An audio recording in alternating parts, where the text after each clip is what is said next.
मेरिकल number 3.8 है जी कि इसके अंदर एक बॉडी है, उसका मैस 0.4 किलोग्राम है।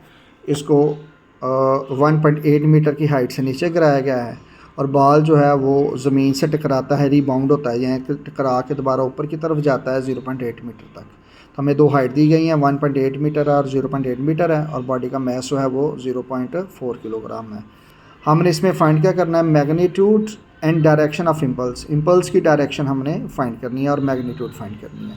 तो हमारे पास डाटा क्या आ गया, मैस की वैल्यू 0.4 किलोग्राम है, पहली हाइट h1 1.8 दी गई है, दूसरी हाइट जो है वो 0.8 मीटर दी गई है, और जब बॉडी ऊपर से नीचे आ रहा हो तो ग्रेविटेशनल एक्सेलरेशन उसमें होता है वो 10 मीटर पर सेकंड स्क्वायर है। और ये हमने इम्पल्स फाइंड करना है, F multiply delta T, impulse जो का फार्मूला ये हमने फाइंड करना है। तो यहाँ पर भी जब बॉडी के अंदर ग्रेविटेशनल एक्सेलरेशन या एक्सेलरेशन आ जाए तो उसके अंदर बेसिकली याद रखेंगे कि इम्पल्स का जो फार्मूला वो क्या होता है, F multiply delta t equal to mvf minus mvi। तो हमारे पास वेलोसिटी नहीं है, चेंज इन वेलोसिटी हमने फाइंड करनी है। उसके लिए हम थर्ड इक्वेशन लगाएंगे, 2as equal to v f square minus v i square. तो a को g से रिप्लेस कर देंगे, s को h से रिप्लेस हो जाएगा, h1 आ जाएगा, आगे इक्वल आ गया v f square minus v i square. इसमें वैल्यूज़ पुट करेंगे, 2 आ जाएगा, g की वैल्यू 10 आ जाएगी, h1 की वैल्यू 1.8 जो ऊपर मेंशन की गई है ये वाली हम यहाँ पर पुट कर देंगे। वी एफ स्केयर आ गया माइनस, और ये बात याद रखें कि जब बॉडी ऊपर से नीचे की तरफ गिरता है ना, फ्री फॉलिंग बॉडी हो, तो उसके लिए इनिशियल वेलोसिटी की वैल्यू 0 होती है, तो इसलिए वी आई की वैल्यू 0 लगा देंगे। तो 2, 10 और 1.8 इन तीनों को मल्टीप्लाई करेंगे तो 36 आ जाएगा।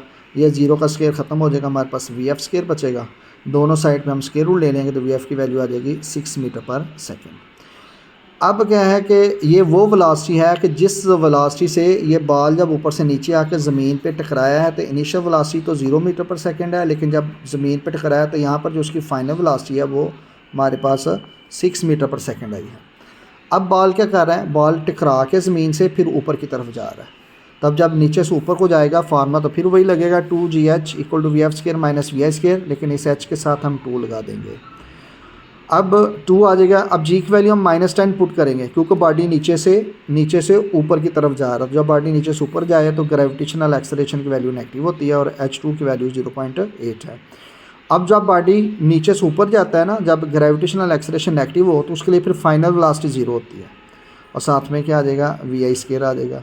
अब 2, -10, 0.8 इन तीनों को मल्टीप्लाई करेंगे तो ये आ जाएगा -16 equal to minus v i square आ जाएगा। ये माइनस माइनस से कैंसिल हो जाएगा, दोनों साइड पे स्केयर रूट ले लेंगे तो वी आई की वैल्यू आ जाएगी 4 मीटर पर सेकेंड। अब चूँकि हमने इम्पल्स फाइंड करना था तो इम्पल्स किसके इक्वल होता है, F multiply delta t equal to m v f minus m v i के इक्वल होता है। यहाँ से बेशक आप मैथ्स को कॉमन ले लें तो अंदर आ जाएगा v f minus v i. तो F multiply delta t equal to m into delta v, v f minus v i को आप डेल्टा टी की फॉर्म में लिख सकते हैं। अब यहाँ पर हम वैल्यूज़ पुट करेंगे तो F multiply delta t equal to m की वैल्यू 0.4 है, और वी एफ की वैल्यू हमारे पास ये 6 आई थी और वी आई की वैल्यू हमारे पास 4 आई है, तो ये 6 माइनस 4 आएगा। और ये जो माइनस का साइन 4 के साथ आ रहा है ये इस वजह से कि बॉल नीचे से ऊपर की तरफ जा रहा है, इम्पल्स इसका अपोजिट होगा, इसलिए हम इसके साथ माइनस का साइन लगाएंगे। तो माइनस माइनस क्या हो जाएगा, प्लस हो जाएगा, 6 + 4 10 आ जाएगा। 10 को 0.4 से मल्टीप्लाई कर देंगे तो 4 न्यूटन, साथ में इसका यूनिट आ जाएगा सेकेंड। दूसरा इसने इसकी डायरेक्शन पूछी हुई है, तो बॉल चूँकि किधर को जा रहा है, नीचे से ऊपर की तरफ जा रहा है, और पहले वाली जो मूवमेंट थी वो ऊपर से नीचे को थी, और पहले वाली मोशन ऊपर से नीचे को थी, अब नीचे से किधर को जा रहा है, ऊपर की तरफ, अपोजिट डायरेक्शन में जा रहा है, तो ऊपर की तरफ जा रहा है, तो इसलिए इसकी डायरेक्शन क्या आ जाएगी, अपवर्ड। तो इम्पल्स की डायरेक्शन जो होगी वो अपवर्ड होगी और उसकी मैग्नीट्यूड 4 न्यूटन सेकेंड आएगी। न्यूमेरिकल नंबर 3.9 है कि दो बॉल हैं, एक का मैस 0.2 किलोग्राम है, दूसरे का 0.4 किलोग्राम है, दोनों जो है ना एक डायरेक्शन जा रहे हैं, एक दूसरे के ऑपोजिट है, they are moving towards each other, यानी कि एक बॉल लेफ़्ट से राइट जा रहा है, दूसरा राइट से लेफ़्ट आ रहा है। और ये जो 0.2 किलोग्राम वाला मैस वाला बॉल है उसकी वेलोसिटी 20 मीटर पर सेकेंड है, और 0.4 वाले की वेलोसिटी 5 मीटर पर सेकेंड है। तो ये हमने वैल्यूज़ लिखी हैं। मैस M1 जो आ गया वो 0.2 किलोग्राम है, दूसरे बॉल का मैस M2 है 0.4 किलोग्राम है। M1 वाले की वेलोसिटी V1 हो जाएगी, वो 20 मीटर पर सेकेंड है। M2 वाले की वेलोसिटी जो है वो V2 हो जाएगी, वो 5 मीटर पर सेकेंड है। और उसके बाद क्वेश्चन की स्टेटमेंट में दिया हुआ है आफ्टर कुलियन, ये बाल दोनों आपस में टकराते हैं। तो टकराने के बाद जो 0.2 किलोग्राम वाला जो बाल है जिसकी वेलोसिटी पहले 20 मीटर पर सेकंड थी, वो टकराने के बाद हो जाती है 6 मीटर पर सेकंड। और हमने 0.4 किलोग्राम मैस वाले बॉल की जो वेलोसिटी है वो फाइंड करनी है, इसलिए v1 कम्प्लीमेंट की वैल्यू 6 मीटर पर सेकंड आ जाएगा, v2 कम्प्लीमेंट हमने फाइंड करना है।